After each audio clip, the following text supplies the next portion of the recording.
Welcome to improvise learning point. Improvise learning point में आज हम जिस टॉपिक के साथ है वो आप सभी देख रहे हैं। विलयन, विलेय, विलायक, तनु विलयन, सांद्र विलयन, असंतृप्त विलयन, संतृप्त विलयन, अति संतृप्त विलयन। तो ये जो हमारा वीडियो है ये कक्षा 6 और 7 के लिए बहुत ही ज़्यादा इम्पोर्टेंट हो जाता है, क्योंकि ये बेसिक चीज़ें हैं जो बच्चों को समझ में आनी चाहिए कि आखिर इनमें डिफरेंस क्या है, किसको क्या कहते हैं। तो चलिए स्टार्ट करते हैं ये वीडियो। सबसे पहले समझते हैं विलेय क्या है, विलायक क्या है और विलयन क्या है। जैसा कि इस डायग्राम में आप सभी देख रहे हैं, ये एक ग्लास है जिसके अंदर ये हमने पानी रखा है और ये एक चम्मच है जिसके अंदर सॉल्ट है, नमक है।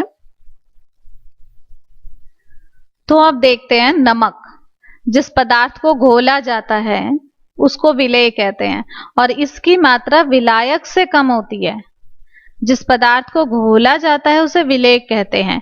तो इसका मतलब यहाँ पे ये पानी है और ये नमक है, तो हम किसको घोल रहे हैं, पानी को घोल रहे हैं या नमक को घोल रहे हैं? ऑब्वियसली हम किसको घोल रहे हैं, नमक को घोल रहे हैं। किस में घोल रहे हैं, पानी में घोल रहे हैं। तो जिस पदार्थ को हम घोलते हैं उसको हम विलेय कहते हैं और जो विलेय है इसकी मात्रा हमेशा विलायक से कम होती है। नेक्स्ट देखते हैं अब विलायक क्या है। जैसा कि जल, ये अभी आपको पता, ये देख ही रहे हैं आप, यह है जल। पदार्थ जिसमें घुलता है, यानी कि कोई भी पदार्थ हम लेते हैं और उसको जिसमें हम घोलते हैं, पदार्थ को जिसमें हम घोलते हैं या पदार्थ जिसमें घुलता है उसको विलायक कहा जाता है और इसकी मात्रा विलेय से ज्यादा होती है। एक और हिंट देती हूँ, कैसे याद रखेंगे किसकी मात्रा कम किसकी मात्रा ज्यादा। जब हम विलेय लिखते हैं तो अगर हम देखें तो इसको 3 पार्ट में हम डिवाइड कर सकते हैं, विलेय।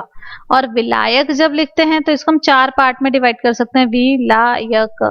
तो ये कम है तो इसकी मात्रा भी कम होगी। विलायक लिखने में मतलब एक तरीके से 4 यहाँ पे पार्ट हो जाते हैं, तो हम ये कह सकते हैं कि इसकी मात्रा भी ज्यादा होगी। तो इस तरीके से आप हिंट से याद कर सकते हैं। नेक्स्ट देखते हैं विलयन क्या है।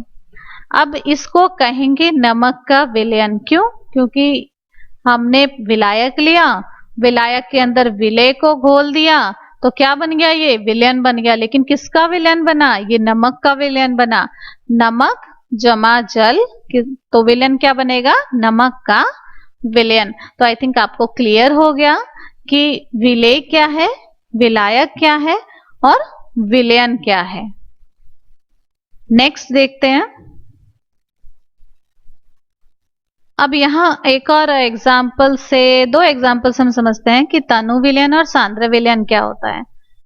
ये जो ब्लू कलर के क्रिस्टल्स हैं ये कॉपर सल्फेट के क्रिस्टल्स हैं।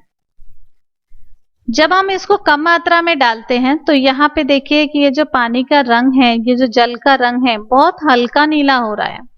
जब हम इसको बहुत ज्यादा मात्रा में डाल रहे हैं तो ये थोड़ा गाढ़ा नीला हो जा रहा है। क्यों हो रहा है? क्योंकि यहाँ पे जब हमने कम मात्रा में सल्फेट डाला, कॉपर सल्फेट डाला, तो ये देखिए ये जो डॉट डॉट स्ट्रक्चर है इससे आपको पता चल रहा है कि यहाँ पे कम मात्रा में कॉपर सल्फेट के जो कण हैं ये इसके अंदर घुले हैं। जब हमने ज्यादा मात्रा में डाल दिया तो ये जो कण बहुत ज्यादा हैं, ये ज्यादा है मतलब बहुत ज्यादा मात्रा में है और जिसकी वजह से पानी का रंग भी ज्यादा नीला हुआ है। तो हम ये कह सकते हैं कि तनु विलयन वो विलयन होता है जिसमें जो विलेय की मात्रा होती है, क्योंकि हम इसमें घोल रहे हैं, पानी में घोल रहे हैं किसको, कॉपर सल्फेट को, तो विलेय की मात्रा जब बहुत ही कम होती है विलायक में तो उसको तनु विलयन कहते हैं। और सांद्र विलयन किसको कहते हैं, जब विलेय की मात्रा ज्यादा होती है विलायक में, उसको हम सांद्र विलयन कहते हैं। एक और तरीके से समझते हैं इसको, जैसे 1 गिलास पानी लेना है आपको और उसमें 1 चम्मच नमक मिलाना है। अब फिर इसका टेस्ट करना है कि ये कैसा टेस्ट है। तो आप देखेंगे इसका जो टेस्ट है वो कम नमकीन लगेगा या नॉर्मल इतना लगेगा कि आप पी सकते हैं। ओके, तो इसको हम तनु विलयन कहेंगे। अब 1 चम्मच की जगह अगर हम 5 चम्मच इसमें नमक मिला देते हैं तब क्या होता है, ये बहुत ही ज्यादा नमकीन पानी बन जाता है। क्यों? क्योंकि नमक के कण बहुत ही ज्यादा इसमें घुल जा रहे हैं। तो इस टाइप के विलयन को हम कहेंगे सांद्र विलयन। तो आई थिंक आपका डाउट क्लियर हो गया होगा कि तनु विलयन किसे कहते हैं और सांद्र विलयन किसे कहते हैं। जब विलेय की मात्रा कम होती है विलायक में तो तनु विलयन होता है, जब विलेय की मात्रा ज्यादा होती है विलायक में तो वो सांद्र विलयन कहलाता है। अब देखते हैं विलेय की और अधिक मात्रा आसानी से घुल सके, मतलब कि अगर सपोज ये देखिए यहाँ पे जो ब्लू कलर के हैं, सबसे पहले समझेंगे असंतृप्त विलयन किसे कहते हैं। विलयन तो समझ में आ गया कि विलयन क्या होता है, लेकिन असंतृप्त विलयन किसको कहते हैं, असंतृप्त विलयन किसे कहते हैं वो देखते हैं। ये जो ब्लू कलर का सर्कल है इसको मैंने बनाया है जल के कणों के बीच रिक्त स्थान, क्योंकि जल के जो कण होते हैं उनके बीच में कुछ खाली खाली जगह होती हैं, तो उसको मैंने इस ब्लू कलर से दिखाया है। और रिक्त स्थान को घेरे हुए चीनी के कण, सपोज ये चीनी के कण है तो रिक्त स्थान को घेरे हुए दिखा रहे हैं। जब हम कम मात्रा में चीनी डालते हैं तो कम मात्रा में जो ये खाली जगह होती है जल के कणों के बीच वो भरी होती है और बाकी जगह खाली होती है। तो यहाँ पे चांसेस होते हैं कि अगर हम और चीनी मिलाएंगे तो वो आसानी से घुल जाए। क्यों घुल जाए, क्योंकि अभी भी रिक्त स्थान इनके अंदर खाली है, तो ये जो चीनी के कण आएंगे ये इन खाली जगहों में आराम से जगह ले सकते हैं। कहने का मतलब कि ये चीनी घुल सकती है इस पानी में। तो इस तरीके के विलयन को हम असंतृप्त विलयन कहते हैं।